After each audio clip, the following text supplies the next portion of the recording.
사람은 때때로 홀로 있을 줄 알아야 한다. 저는 혼자 있기를 힘들어합니다. 밤늦게 집에 돌아가 아무도 없으면 흐린 형광등 불빛이 더 반갑게 느껴집니다. 현관문을 열자마자 뛰어나와 꼬리를 흔드는 강아지조차 더 고맙게 여겨지고요. 그래서 옷도 벗지 않은 채 텔레비전부터 켭니다. 딱히 무슨 프로그램을 보려는 게 아니라 아무도 없는 집에 혼자 있다는 사실을 느끼기 싫어서예요.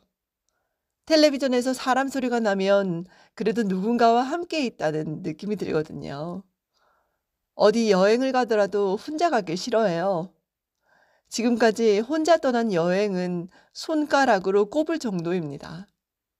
그것도 혼자 가고 싶어서 간 게 아니라 그럴 수밖에 없는 상황 때문에 간 것이죠. 지금도 어쩔 수 없이 혼자 멀리 기차를 타고 떠나게 되면 아예 잠을 청합니다.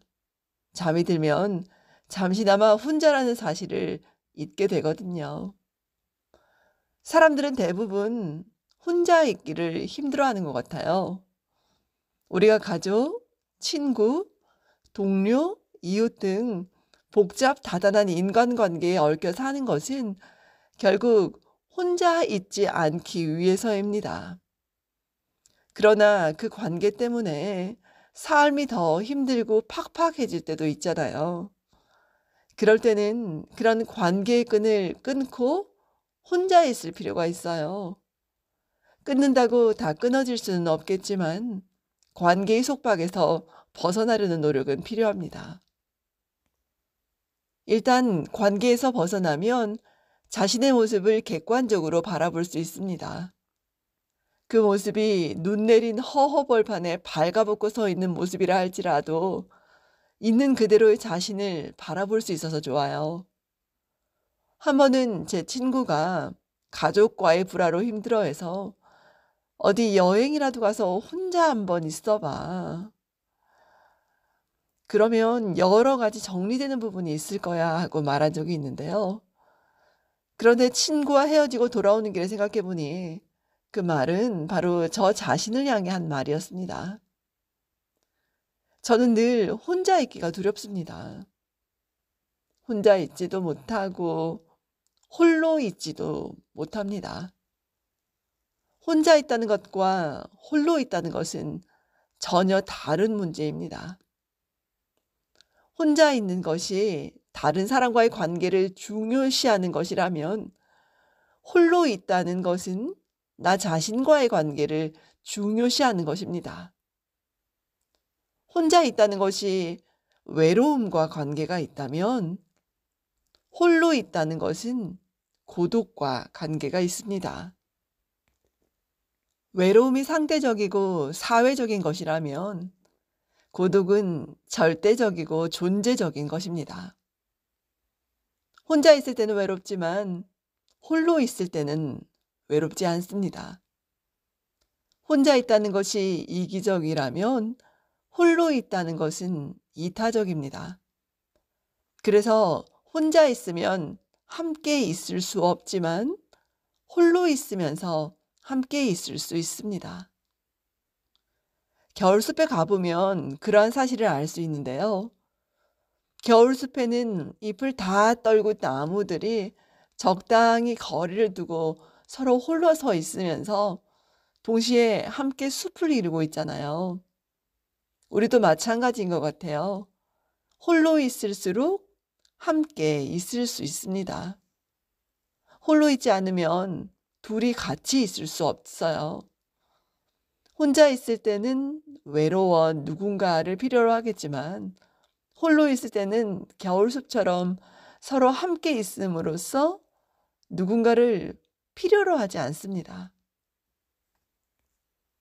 영혼의 시인 칼릴 지브란이 사랑과 결혼의 시에서 기타줄이 음악을 연주해도 서로 떨어져 홀로 있듯이 신전의 기둥이 서로 따로 떨어져 신전을 바치고 있듯이 홀로 있을 때만이 자유롭다고 한 까닭도 바로 거기에 있겠죠.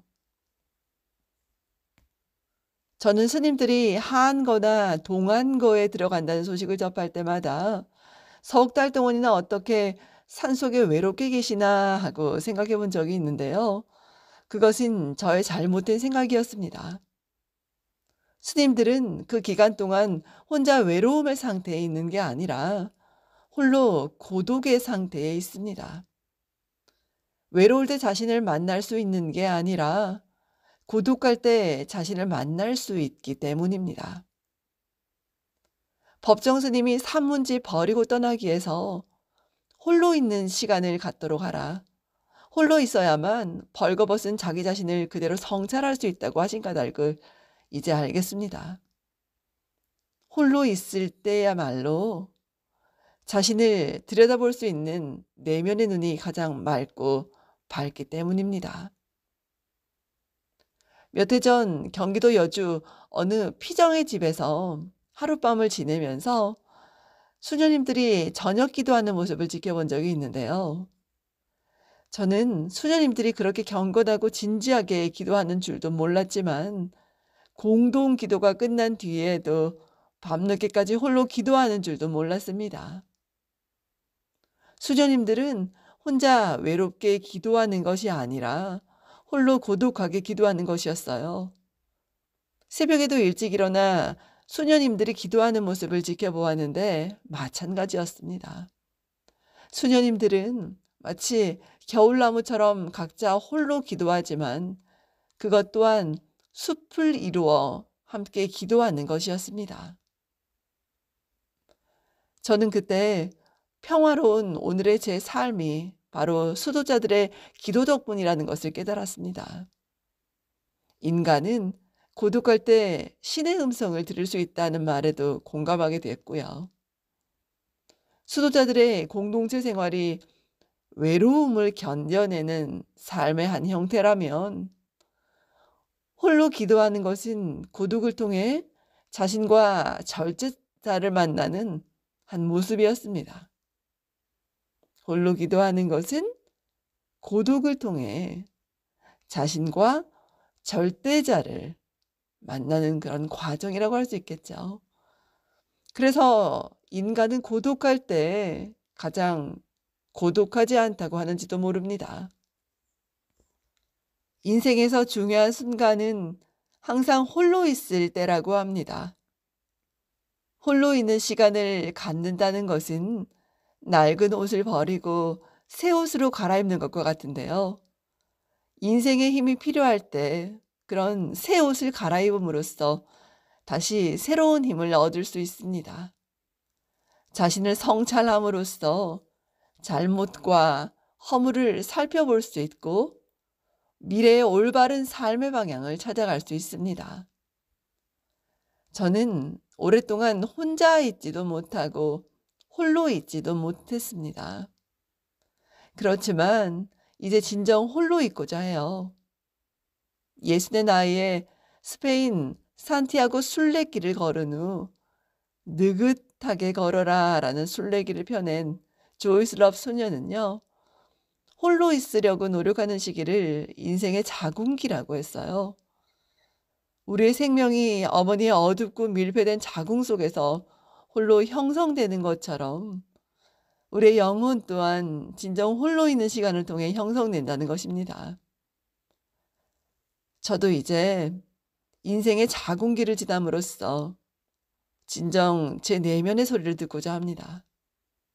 작은 찻잔에 물 따르는 소리, 새들이 이 나무가지에서 저 나무가지로 날아가는 소리, 흙바닥에 가늘게 떨어지는 빗소리, 섬 기슭을 고요히 쓰다듬는 파도 소리, 멀리서 들려오는 정다운 기차 소리, 어릴 때 경주 박물관에서 들었던 한 소녀의 울음소리 같은 소리가 끊어질 듯 이어지고 이어질 듯 끊어지던 에밀레 종소리, 초가지붕 추녀 끝에 매달린 고드름 떨어지는 소리, 바로 그러한 소리들이 제 내면의 소리일 것입니다. 그런 소리를 통해 저는 제 내면의 사랑과 진리의 소리를 들을 수 있을 것입니다. 이상 내 인생의 용기가 되어준 한마디 책을 낭독해 보았습니다. 오늘도 좋은 날 되십시오, 여러분. 고맙습니다.